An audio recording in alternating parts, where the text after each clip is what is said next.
Hey everyone, welcome back to Automation. So today, I thought that we would change things up a little bit. We need to make a variety of cars for this year's Autoflux game. So what we're going to be doing this time is we're going to make a wagon. This one is going to emulate the CTS-V, the 2019 CTS-V specifically, at least just a little bit.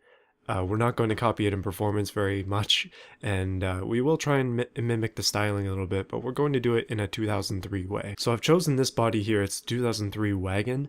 It really doesn't look the part, but there isn't much else. So let's go ahead and start with this. So this is the setup I'm going to be going with for this build. We are going semi-realistic, so it's not going to be like carbon fiber everything and, well, yeah, this is just going to work for us. It doesn't need to be too crazy. When it comes to engines, we're going to do a 60-degree V8. It's going to be rear-wheel drive this time, by the way. Let's go for a 6-point-something liter V8. But we're going to try and make it, well, hopefully a little bit more torquey than usual. Alright, so it's a 6.1 liter V8, higher stroke than bore, so it should be decent. We're going to go for a single overhead cam. Let's go 2 valves, and we'll continue with the theme of cast iron components. For the insides, I'm going to go steel for now.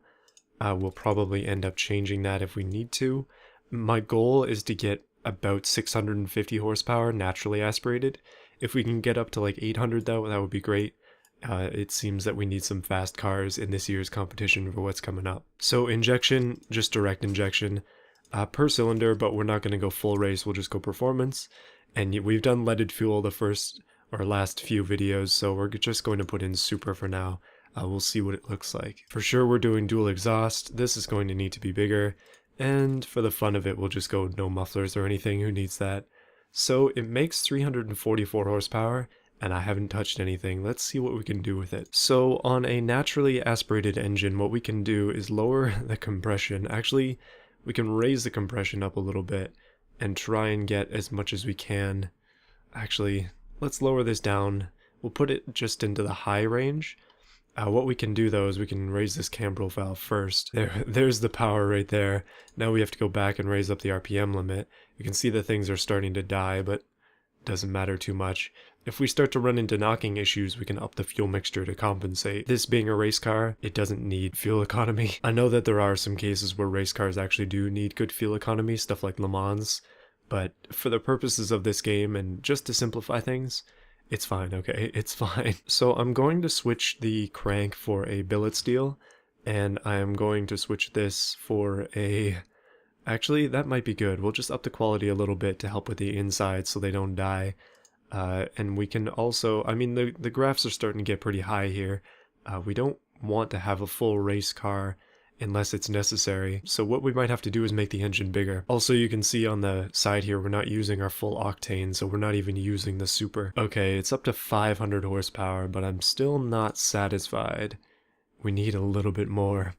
Just a little bit more. Right, so it seems like with a 6.1 liter engine, about 500-ish is all you're gonna get. So let's go back to here, and let's just raise up the stroke a little bit, see if we can get maybe... What about a 6.4? And I am going to go 4 valves as well. That should help us quite significantly, actually. This is actually turning out to be a decent looking torque curve, like, or actually power curve, I mean. We have reasonably straight all the way up to the top. No turbo lag here. Well, I mean, it doesn't have any turbos, but you know what? With quality sliders in the place that they're at, I'm pretty happy with 579 horsepower. I think what we can do is we can probably raise the quality of this just a little bit, and that'll help with this reliability issue. We're already up to plus 10, so I don't want to go much higher than that. But 579 horsepower, that's not bad. So for the body, now it doesn't look very impressive as is. One thing I know we're going to have to do is widen the back. It looks a little bit too wide to be realistic, but I really, really want to avoid wheel spin, so we'll try and fake it in a little bit. When it comes to the actual look of the car, I think it's more like down like this, and we'll bring that in as much as we can. The front end is way too rounded, so we'll have to flatten that off. And I think that the actual car is more of like this. So this is going to be hard to make look good, but we'll try. I mean, I've kind of done this to myself, haven't I? For color, I think we're going to go for the classic CTS-V white. I'm going to make it black trim, just because I know, like, if you check out the chrome trim, it's way too much chrome. So we're going black trim. Let's make the wheels black for now, might change that. And then red brakes, why not? Oh goodness, it's got a chin. Well, I was going to use this, but it's just way too big. Gonna have to make our own, I think. Alright, so I did this on the, I think it was actually on the King XR5, which I'm calling this one, by the way, the King XR8. But what I've done is I've put a lip here, and a lip here. So this lip is essentially just mirrored, and we're going to try and replicate the look of the CTS-V. So it's actually got kind of a grille like this down at the bottom. We're just gonna widen it and shrink it. Actually, it could be bigger. But what we're going to have to do here is put our lip on the next layer so that it goes over top of this thing. And it's slowly coming together. Alright, I swapped out that piece, but unfortunately this one has issues where it kind of clips in. That might be unavoidable, but as we continue forward, I'll see if I can fix it. But I don't think this car would be complete without the classic Cadillac-shaped grille. Just like this, except massive, because they make them huge these days. This actually doesn't look bad, and I just quickly placed it. If we go chrome, okay, the chrome is interesting. We'll have to mess with that a little bit to get it to a good place, but it's slowly starting to look like something. Alright, here's our first deviation. I'm going to add lines to the grille. This is an older CTS-V style, but I like it a lot, so we're going to deviate from the norm here a little bit. Well, I'm not sure how I feel about these side pieces yet. I like the grills, but the lights are just not really working. There aren't lights that really fit this car. Like, we have to make our own custom things. Okay, and speaking of that, what we are doing with the headlights may blind some people. It actually doesn't look bad from a distance. It looks kind of like a minivan, maybe? It definitely doesn't have that CTS vibe I'm going for yet, but we need those lights that come up here, so I'm going to have to fake those in. I think I figured out a way to do it. Essentially, if you get one of these, one that has lights in it, then we can maybe just put it here and have it overlap quite significantly. So I found a tail light that has it. So we're going to take these tail lights and hopefully fake them in. This is going to be interesting. It is taking a long time to load. Okay, that is not the desired outcome, but I think you might see what I'm going for here. Alright, this has got to be one of the most awkward headlight setups ever conceived by mankind, but I think I'm gonna go with it. It's a little awkward. It's not horrible. I think it does add to the car, so that's really what's important. One thing we definitely need is a big hood scoop of some kind. Wow, you can barely tell it's there, but there is a bump on the hood. I think it's rounding the car nicer than it was previously, so hey, it's working. So again, differentiating ourselves from the CTS-V, I have put 2 hood scoops there. I think it just looks better. I don't know. It's as good as it's gonna get right now. Okay, that's not true. It could totally be better. Oh, one little detail I kind of forgot. The CTS-V has really thick signals down here, so I'm gonna leave them. It's almost like a reflector, but hey, it's there, so let's do it too. It's just that like extra bit of detail that counts. It might be awkward looking now, but once the package is complete, it should be okay. So I went ahead and put the engine in the car, and it is big. That's what happens when you have a big V8 in there. We are definitely going to have wheel spin issues, but it's slowly coming together. I'm starting to like the way that it's looking.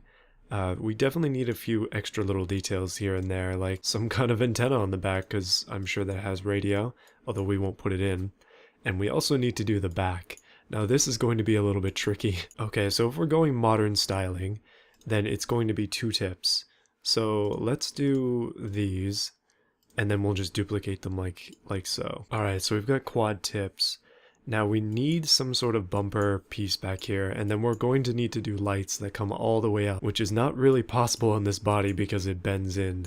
So I don't know how I'm going to fake that in yet. So I need to pick and choose what kind of detail I want to put into this, because it's already been quite a while and I have kind of stumped myself a little bit on this one.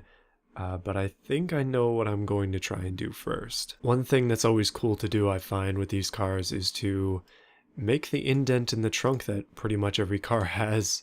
So if we do that, I mean, it doesn't look great when you just look at it as is, but once you add some pieces to it, it actually starts to come together. Like if we put a plate on it, we'll make this one automation.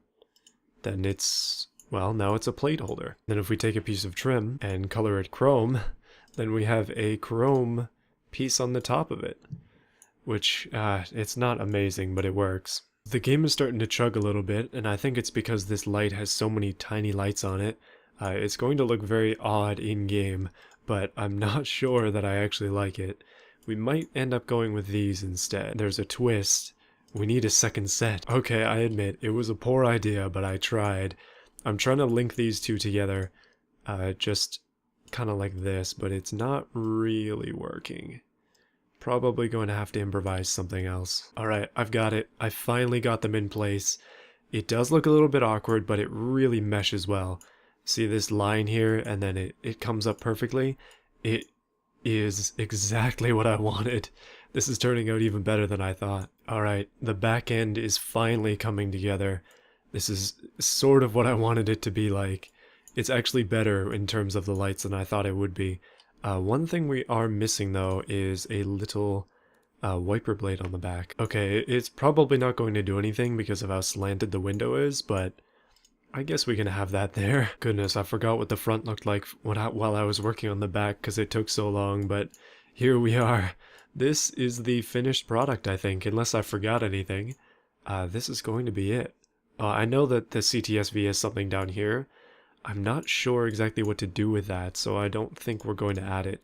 Unless I can come up with something cool in the next, like, 5 minutes. No, you know what? I think it's perfect. I think we have created, again, another vehicle that is, well, hopefully not going to wheel spin too much. Alright, let's find out how bad it is. Let's go sequential. 6 speed. I can do 340 k's an hour, which is pretty fast. When it comes to spacing, I'm just going to leave it. Let's go for the best LSD we can get. Radials, semi-slicks, as big as they'll go on the back. We'll leave the front a little bit smaller for handling purposes. Let's go alloy rims. I almost said whims. I also want to go like massive wheels, and we'll put 21s on it because why not? Vented discs. Let's do 4-piston vented discs. Something that's odd that I don't usually do is let's just make the brakes big. I kind of want to experiment a little bit with this car. Let's go 400mm brakes in size, and then on the back we'll do vented discs. We'll do 2-piston, and we'll make them like, I don't know, like 370, let's say. But let's lower the pad type down and see what the brake graphs do with that. We're going to go downforce.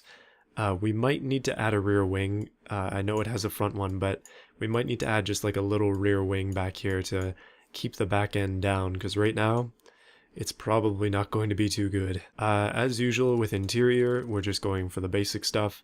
I'm going to go 4 seats when this thing is more of a performance-oriented vehicle. We are going to go ABS as well. Suspension, active sport, we'll do adaptive, and we'll do race preset. Oh, we're actually getting into the areas where we should be in-game, but our drivability is pretty low. The car's looking pretty flush though, that is nice. We might actually raise that a little bit. Yeah, that's not terrible. Unfortunately, this body style has an issue, at least it's an issue to me, where it sticks out quite a bit more than the rims can actually go out. And if I bring them in, or if I bring the body in, I won't be able to keep the rims or the wheels as big as they are. Okay, so here's the initial look at things. It's 1,750 kilos. I think the actual CTS is 800 or 1,800 kilos, so that's pretty much there. 578 horsepower, not bad. Nice cast iron V8. This is going to be a fast car, but first, let's take a look at those graphs. So 0 to 100 in 4 seconds, that's quick. Braking is actually fine. Our graphs are good. I guess that's what happens when you have a... No way, we actually have rear downforce. Alright, that's good. But yeah, as I was saying, the brakes are decent. So we won't need to mess with those, I don't think. Let's check the warnings. Okay, wheel spin. So we currently have 95% wheel spin in first gear and 91% in second gear, which is not exactly good. Although it isn't terrible because in the past we have had much, much worse. So I'm going to raise the quality of the wheels up. That'll lower our wheel spin down a little bit. I am also going to go to the aerodynamics. We currently have a good amount of aero, but just watch the rear piece here. We want more rear downforce. We pretty much want as much rear downforce as we can get. So let's make that wing angle 100, and then we'll raise the front wing angle as well. Okay, I've actually found like an optimal spot at 60 and 85, so we should be good there. We could also go active wing. We'll go active wing for the fun of it. This should be good. Let's check that wheel spin again. 93 still. Well, we've got our 0 to 100 time down. Let's move the spacing about a bit. Okay, obviously high spacing isn't going to work for this car, so let's try low spacing. Okay, so I've lowered the spacing a little bit, 88%. That's not terrible. It's going to have to work for us. I mean, if we raise this up a little bit, it doesn't actually do anything. Oh, and our brakes are not quite strong enough in the front anymore, so we can just raise the pad type up a little bit. Our rear brakes are going to be strong. I'm just worried that it'll be too strong, and I've had that issue before. Like, if you just make the brakes max size, it's not exactly good. So we'll have to leave it as is, and I think that's going to be it. So our final vehicle is this, the King XRA Performance with the King V8 580 horsepower. It's perfect. Let's go test it in Beam. Alright, so here is the XR8 in automation. I forgot what it was called there for a second, but this is an interesting one. Its front end kind of turned out chrome, which isn't a bad thing. One thing I think I could do better would be these side lights. I don't really like the square end there. It should have been rounded off. Yeah, the front end is actually decent. And then the back, ooh, it is good. I'm really happy with the way it turned out. This thing is wide, it has a really good stance on the road, and listen to this. Oh yeah, here we go.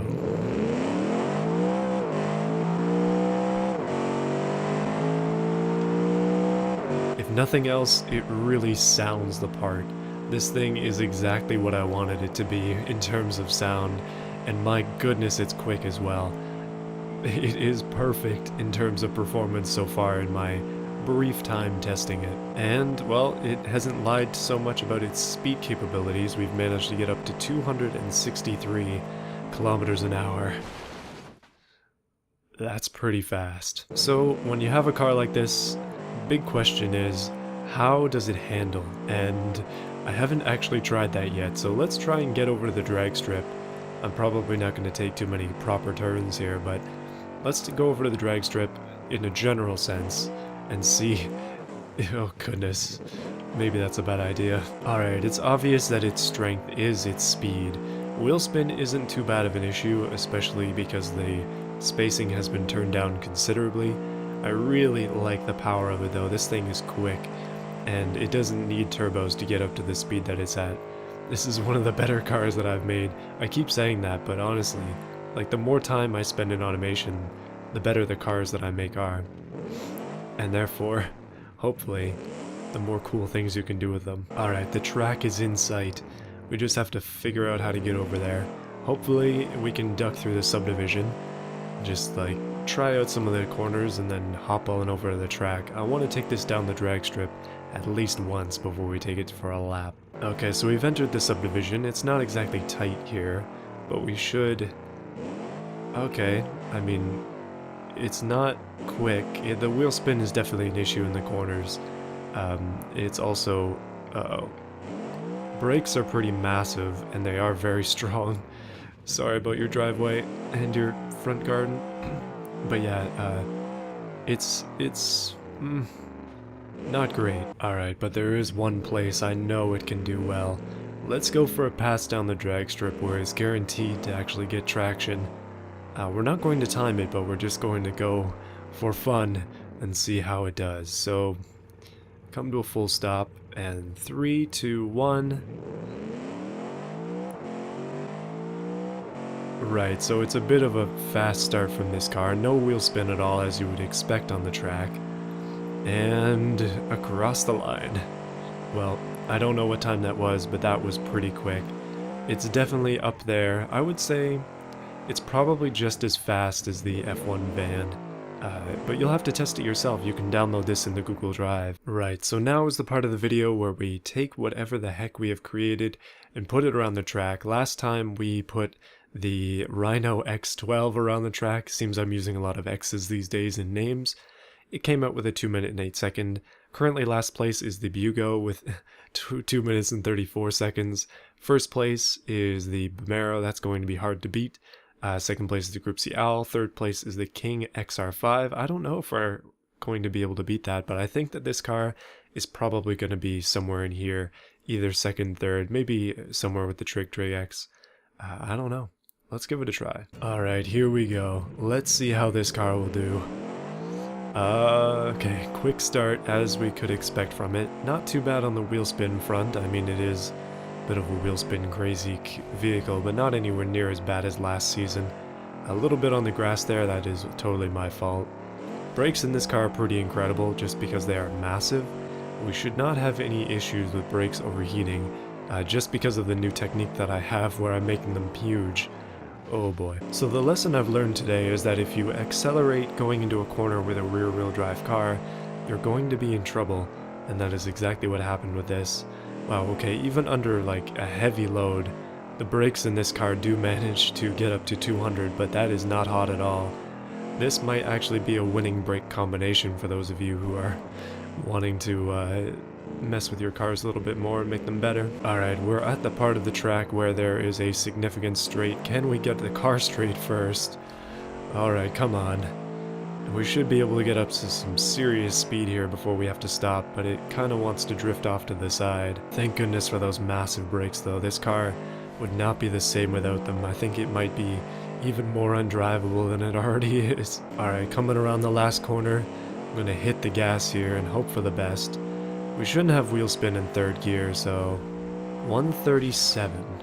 Where does that put it? Oh, fifth place. Okay, it's a little bit slower than I thought. It's slower than the Trick X by just a little bit. So that's not too bad. Hopefully you enjoyed this video. Let me know what you thought in the comments below. Thank you once again, everybody, for 6,000 subscribers. The channel is growing so quick. It's pretty crazy. I know these videos are going to be a little bit more awaited than before because I'm only posting once a week, but yeah, that's just how it's gotta be at this point. I'm just too busy to post twice a week. Make sure to subscribe, and also, if you're interested in this content, there is a lot more of it on here, so don't be afraid to check out the channel and see what else is going on. And I'll see you again on Friday for another one of these videos.